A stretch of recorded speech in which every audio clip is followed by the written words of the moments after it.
Documento confidencial. Subsiste por los aportes que sus seguidores realizan. No importa el valor. Puedes hacerlo llegar a través de PayPal a documentoconfidencial593@gmail.com. Abusos, exorcismo, celos y horror. Las adolescentes que asesinaron con sadismo a su amiga de 12 años. Shanda Renee Shaver tenía solamente 12 años la madrugada de 1992 en la que fue secuestrada por 4 chicas adolescentes y torturada hasta morir quemada.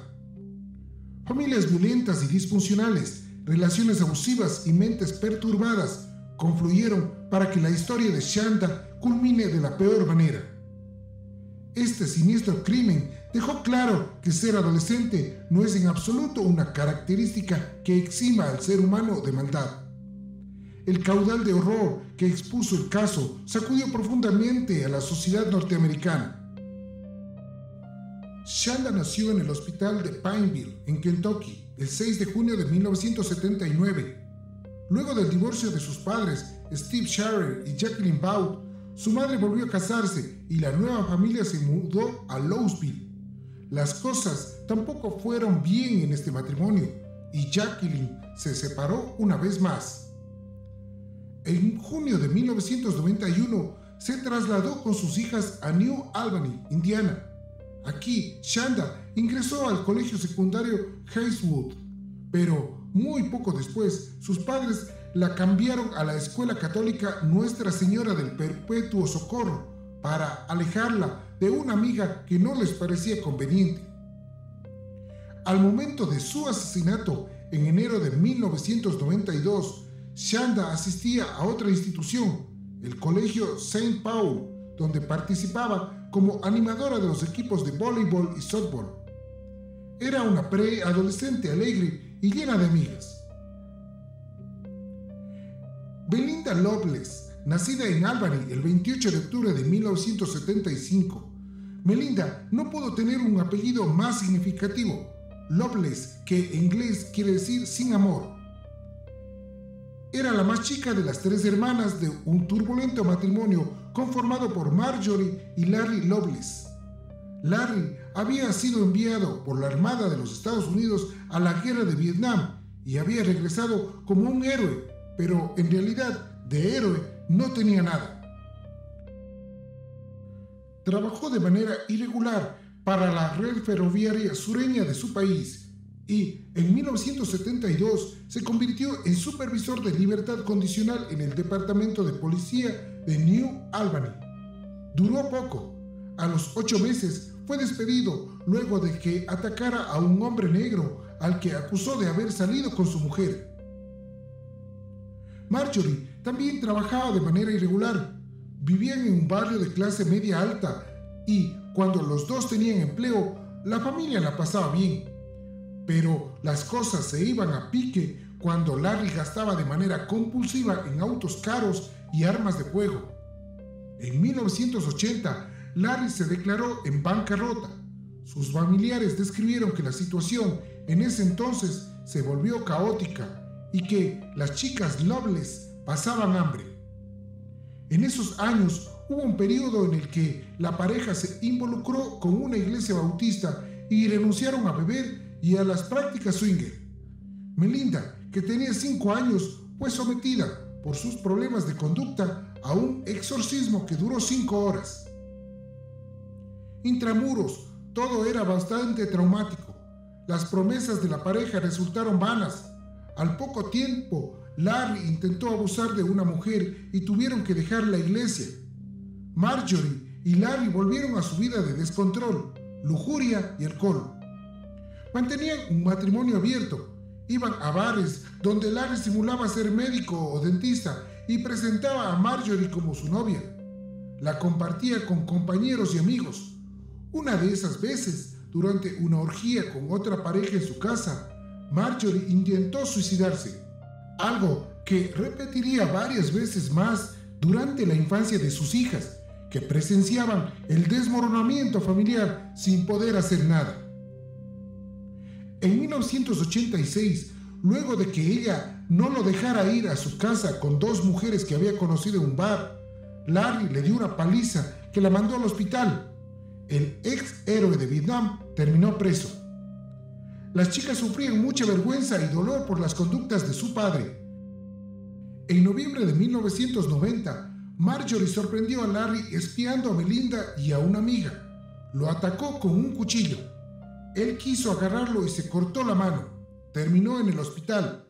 Esto condujo a un nuevo intento de suicidio de Marjorie. Fueron sus hijas quienes llamaron a la ambulancia. Luego de este escándalo, Larry pidió el divorcio y se mudó al estado de Florida. Melinda se sintió abandonada por su padre, sobre todo cuando él volvió a casarse. Marjorie, durante el juicio, describió a Larry como un pervertido. Sostuvo que le gustaba usar la ropa interior y el maquillaje de ella y de sus hijas, y que, además, tenía obsesión con verla teniendo sexo con hombres y mujeres. Esa alienante vida familiar fue el marco en el que creció Melinda, de pelo largo y ondeado y con textura pequeña. A la adolescente le gustaba posar sexy frente a la cámara y desafiar a todos. En sus años de carencias afectivas había desarrollado un malsano instinto posesivo. Mary Laureen Tucker, de 17 años, nació en Madison, Indiana, el 5 de octubre de 1974, de pelo casi blanco y ojos azules. Era la clásica chica norteamericana de las películas. Su padre era operario en una fábrica y su madre una mujer muy religiosa, fanática de la iglesia pentecostal. En mayo de 1989, su madre la descubrió cambiándose de ropa para salir del colegio y la atacó tomándola del cuello. Casi la ahorca. La cosa terminó con asistentes sociales visitando a la familia para asegurarse de que no hubiera más abuso infantil, pero las peleas de Laurie con su madre siguieron sucediendo. Un día, enterada de que el padre de una de las amigas de su hija, Hope Ripley, había comprado para las chicas una tabla Ouija, fue hasta donde los Ripley les exigió que la quemaran y que exorcizaran la casa. Nada de esto alcanzó para encauzar a Laurie, que fue volviéndose más y más rebelde después de los 15 años, fanatizándose con el ocultismo. A sus amigos les decía que estaba poseída por el espíritu de Dana la vampira. Empezó a autolesionarse copiando a una amiga. Desesperados, el 19 de marzo de 1991, sus padres la llevaron al hospital. Los psiquiatras le prescribieron antidepresivos y, luego de unos días, le dieron de alta. Pero 48 horas después se cortó las muñecas y tuvo que ser reingresada. Fue recluida en el área psiquiátrica. Confesó que tenía alucinaciones desde muy chica y le diagnosticaron personalidad borderline. Salió de allí el 12 de abril de 1991 y en septiembre abandonó el colegio. Ingobernable, cuando cumplió los 17, dejó la casa de sus padres y se fue a vivir con amigos. Se hizo amiga de Melinda Loveless a fines de noviembre de ese año. En diciembre volvió a mudarse con sus padres a Madison porque le prometieron que le comprarían un auto. Así lo hicieron, pero lo cierto es que terminó pasando la mayor parte del tiempo entre Louisville y New Albany, y siempre acompañada por Melinda. Laurie Tucker, quien alegó posteriormente durante el juicio haber sufrido abuso sexual al menos 2 veces entre los 5 y los 12 años, se había sumado, como ya veremos, al combo mortal. Hope Ann Ripley nació el 9 de junio de 1976 en Madison. Al igual que Laurie Tucker, su padre era ingeniero en una planta de energía. En 1984, sus padres se divorciaron y ella terminó mudándose a Michigan con su madre y sus hermanos durante 3 años. Sus padres se reconciliaron en 1987 y volvieron a vivir en Madison, donde se reunió nuevamente con sus amigas de infancia, Laurie Tucker y Toni Lawrence. Sus padres veían a Laurie como una pésima influencia, pero poco podían hacer. Hope ya sentía atracción por otras chicas y se catalogaba como bisexual. Como sus amigas, comenzó a automutilarse. La chica de 15 años de pelo castaño por debajo de los hombros y sonrisa fácil pasó a integrar la banda asesina. Toni Lawrence, nacida en febrero de 1976 en Indiana, fue la cuarta adolescente en pasar a formar parte del grupo. Rubia, de pelo ondulado, usaba unos grandes anteojos porque era muy corta de vista. Su padre trabajaba como empleado de una metalúrgica. Toni había sido abusada por un familiar cuando tenía 9 años y violada por un adolescente que la acosaba a los 14. Traumada por los ataques sexuales, llegó a hacer terapia por un tiempo, pero luego la abandonó. No encontraba el rumbo y terminó por inclinarse hacia una vida promiscua. Y para no ser menos que sus amigas, empezó a lastimarse. En esos tiempos, incluso intentó suicidarse. Las amigas se hallaban unidas por el espanto. Constituían una tribu donde la normalidad no tenía cabida. Desde que su padre se volvió a casar, Melinda Loveless andaba furiosa, presentaba conducta errática y peleaba mucho con sus compañeras de colegio. En 1990 se puso de novia con una chica del colegio, muy deportista, llamada Amanda Hebring. En marzo de 1991, Melinda por fin se animó y salió del closet. Le dijo a su madre que le gustaban las chicas. Marjorie al principio se enojó, pero luego acabó aceptándolo. Amanda y Shanda Sharer se conocieron también en 1991. Se hicieron muy amigas y Melinda inmediatamente estalló de celos.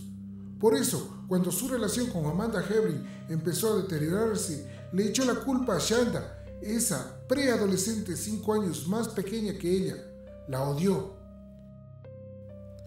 Shanda y Amanda asistían juntas a clases de danza. Melinda un día las confrontó y amenazó a Shanda. Todo eclosionó cuando se las encontró juntas en un festival. Melinda, en público, volvió a hostigar a Shanda. Las cartas estaban jugadas. Los padres de Shanda estaban muy preocupados por la relación de su hija con Amanda. Finalmente se decidieron y la sacaron del colegio. Pensaron que así terminarían con esa amistad rara y con tanta diferencia de edad. En noviembre la transfirieron a un colegio católico. Creían que una institución con valores más firmes funcionaría como contención. Lograron separarlas por un tiempo. A pesar del distanciamiento de Shanda y Amanda, Melinda no se arregló con su ex. Sus celos de Shanda no se habían apaciguado. Quería hacerla escarmentar. Así llegamos a enero de 1992.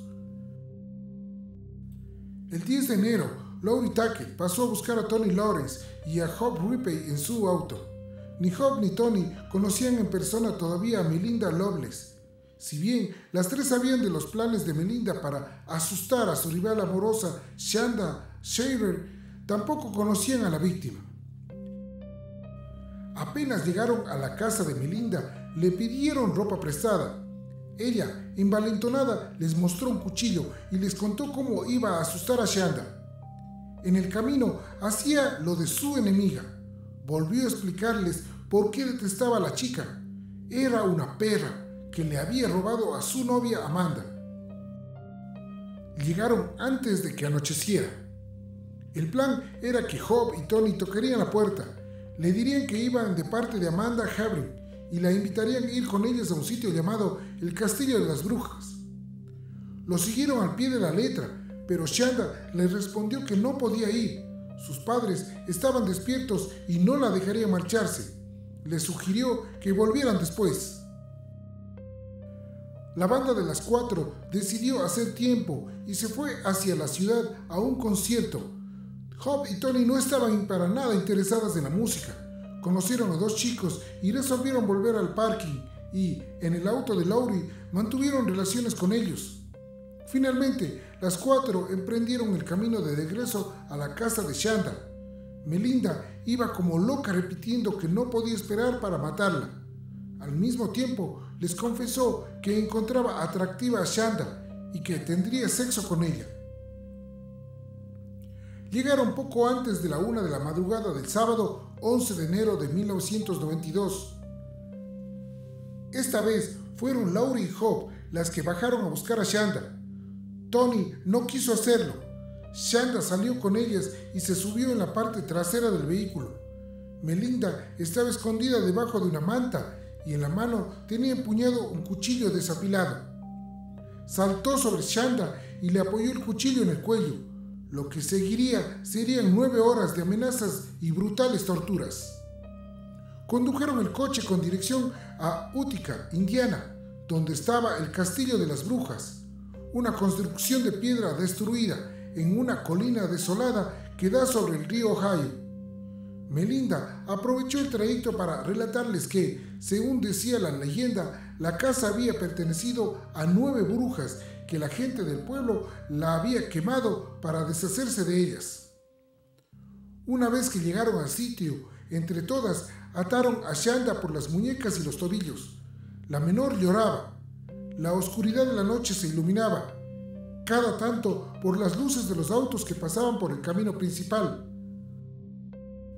Comenzaron a temer que alguien las viera y optaron por cambiar de sitio.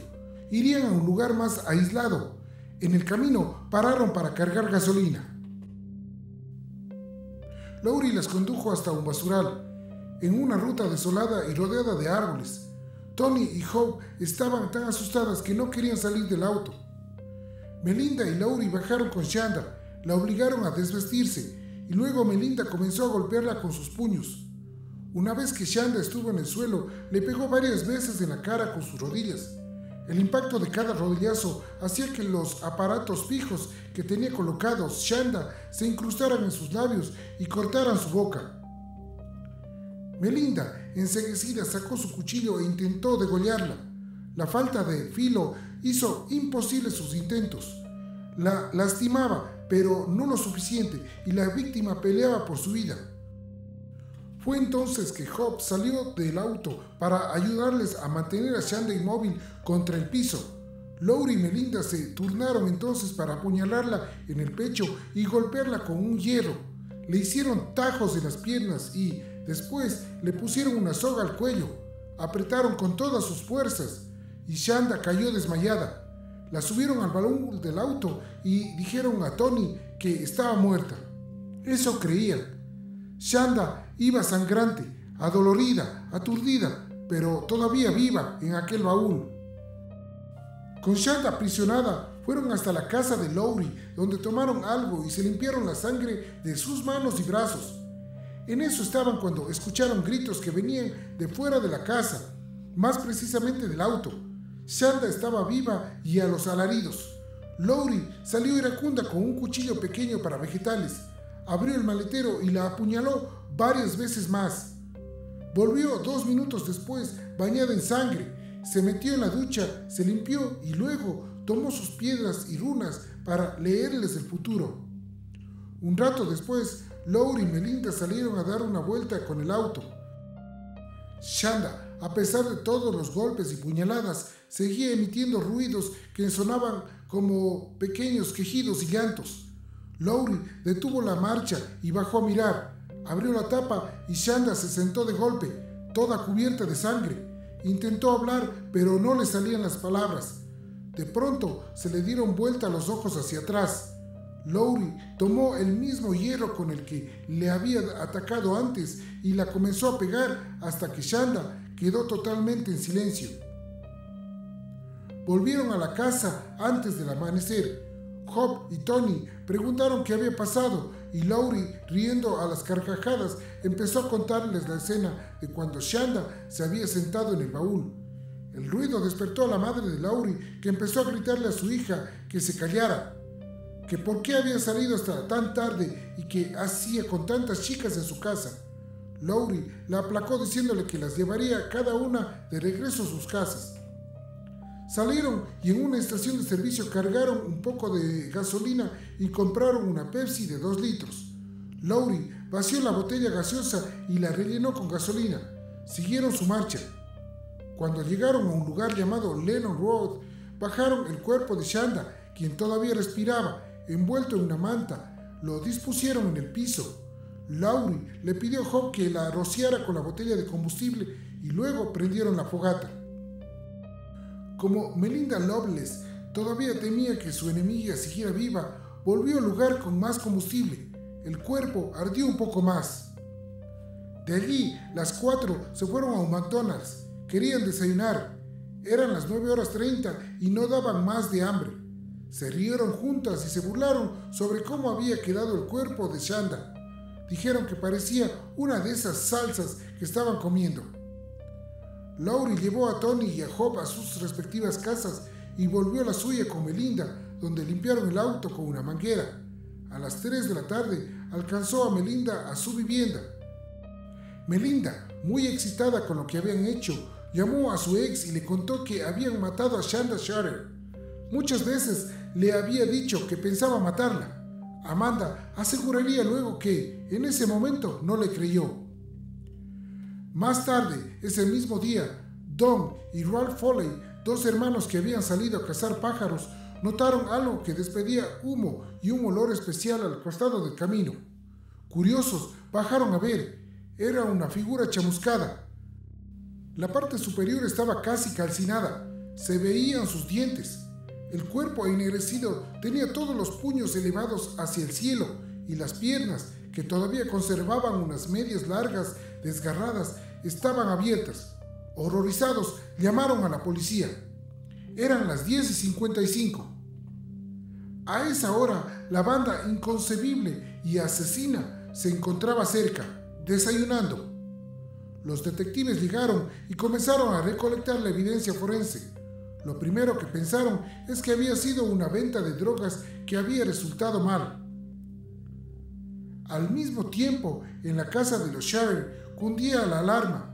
Steve notó que su hija no estaba, llamó a los amigos de Shanda y, finalmente, se armó de coraje y llamó a su ex mujer. Eran las 13:45. Fueron juntos a la comisaría para reportar la desaparición de Shanda.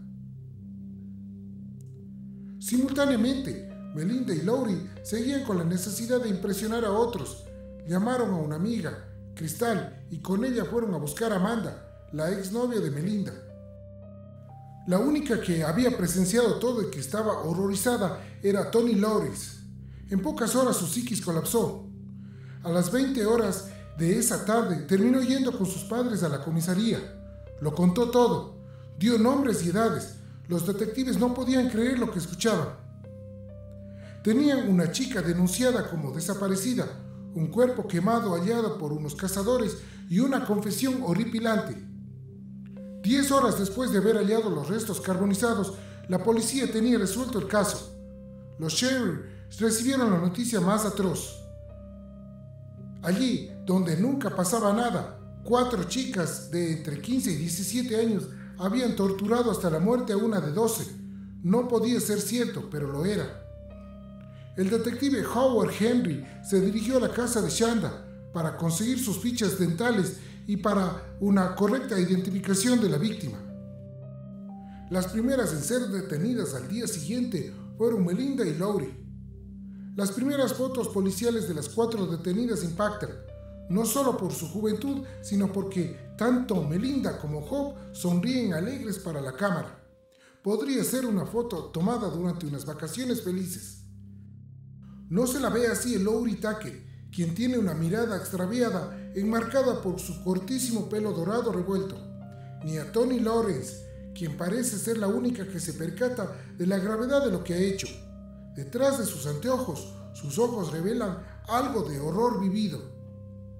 Los peritos forenses durante el juicio pudieron establecer cosas horribles: que Shanda tenía sus muñecas y tobillos atados, que había sido golpeada con un objeto contundente varias veces, que había sido apuñalada en el pecho, que tenía cortes en las piernas, que había sido brutalmente sodomizada con un objeto filoso.